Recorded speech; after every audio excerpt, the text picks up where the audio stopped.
Please do subscribe to Prajabheri News Channel.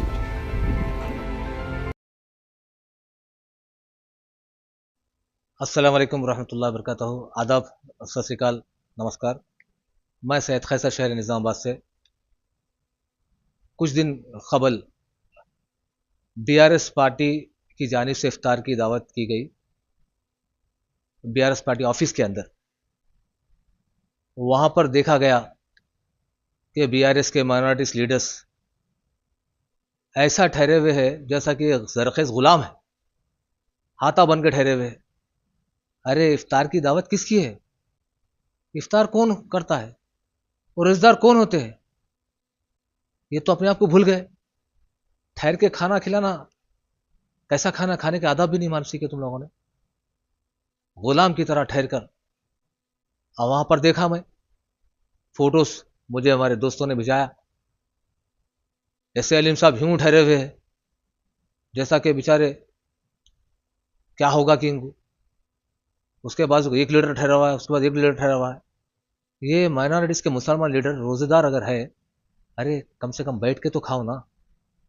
दुआ यूं ठहर के यूं मांग रहे दुआ। दुआ कैसी मांगी जाती? बैठ के मांगी जाती दुआ। तो ये ट्रेंड बन गया है। मुसलमानों को चाहिए कि बैठ के रोजेदार रोजा बैठ के खोलें, और जो मेहमान आते हैं वो मेहमान को बता दें कि मुसलमानों को बाजू में लेके बैठे, रोजेदार को लेके बाजू में रोजा खोले लगाए। ये तरीका होता है। ना कुछ बोल सकते ना तुम कुछ करे। आज तक कोई कौम का काम क्या करे बताइए? मैं पूछ रहा हूं बीआरएस के लीडर से। और तो और कविता अम्मा बोलती है ये तो एक शराब की चीजों में मुलविस, जेल में अंदर चले गई थी। वो हमको सिखा रहे हैं कि क्या करे, क्या कराए, क्या हुआ। कविता मैडम, आपकी हिस्ट्री देखिए। आप फुकट में आपको वो तो सो घर से एमएलसी एमपी का फुकट में मिला है। इलेक्शन तो तुम हार गई, एमपी इलेक्शन। मुसलमानों ने तुमको वोट डाला। देखें आप मुसलमानों ने कितना वोट किया आपको। लेकिन आज कांग्रेस पार्टी को आप इस तरह से बता रही कि जैसा कि इन्होंने हर चीज मुसलमानों को कर दिए थे। अरे बजट तो मुसलमानों को सैंक्शन किया जाता था, 30-40% भी आपका बजट यूटिलाइज नहीं होता था।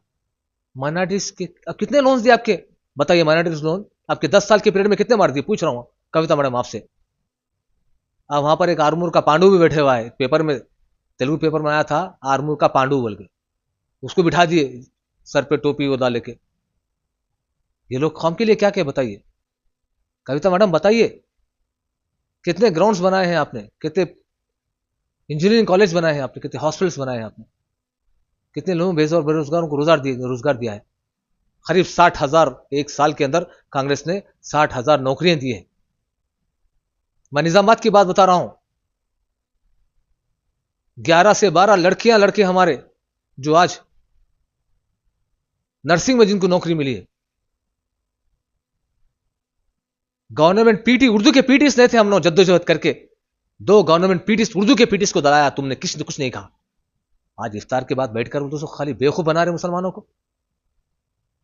10 साल में क्या किया मुसलमानों के लिए? बताइए कितने लोन्स दिए आपने?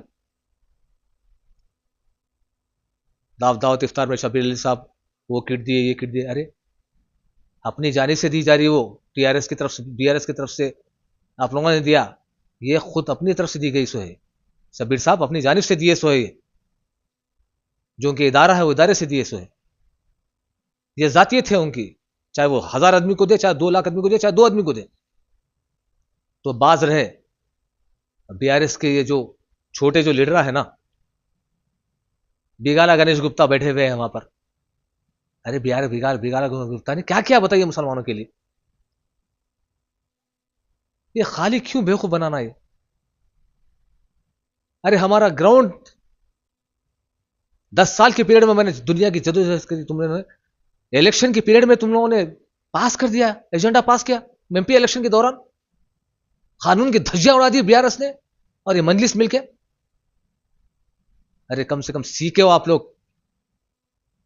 कविता मैडम अपनी जबान को लगाम दीजिए। रात दिन सुबह शाम केसीआर केसीआर केसीआर केसीआर जो सीएम साहब रेवंत रेड्डी बता रहे हैं, आप रेवंत रेड्डी को तुम्हारे केसीआर केसीआर की जरूरत नहीं है। बैठ के घर में आराम से उठाओ बोल के बोलो लुट्टा, ये काम किया हो, क्या काम कर सकते तुम?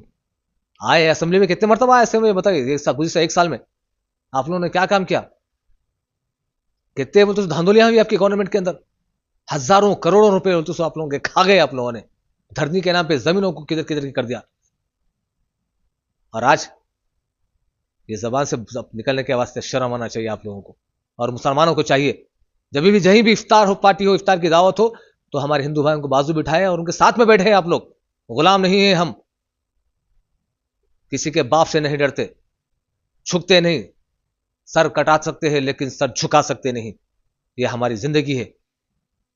तो अब बीआरएस के मुसलमान लीडर्स शर्म करो, यूं यूं हाथा बन के गुलाम के यूं यूं यूं, क्या है ये, भूल गए? तो इसका सबक लेना चाहिए तमाम मुस्लिम लीडर्स को। बाज रहे बीआरएस के तमाम लीडर्स, चाहे वो कविता मैडम हो, चाहे वो साबिका एमएलए हो। जय हिंद, जय भारत, जय कांग्रेस।